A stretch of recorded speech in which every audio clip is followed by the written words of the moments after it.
उपवासाचे तेच पदार्थ खाऊन कंटाळलात का? तर एकदा ट्राय करा हा खमंग कुरकुरीत बफवडा. त्यासाठी सर्वात आधी कोथिंबीर, आलं आणि हिरव्या मिरचीचं वाटण करून घ्यायचं.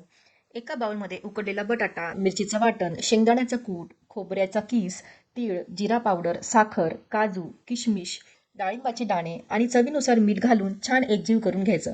तर हे बफ वड्यासाठीचं स्टफिंग तयार आहे. त्याचे छोटे छोटे बॉल्स बनवून घ्यायचे. त्यानंतर वड्याचं आउटर कव्हर बनवून घ्यायचं. त्यासाठी घ्यायचा उकडलेला बटाटा, त्यात अरारोट पावडर आणि चवीनुसार मीठ घालून छान मळून घ्यायचं. अगदी आपण कणकेला मळून घेतो ना तसं मळून घ्यायचं. हा गोळा छान सॉफ्ट बनला पाहिजे. अरारोट पावडर घातल्यामुळे वड्या मस्त क्रिस्पी बनतो. पण अरारोट पावडर जर उपलब्ध नसेल तर तुम्ही उपवासाचं दुसरं कुठलंही फ्लोअर यूज करू शकतात.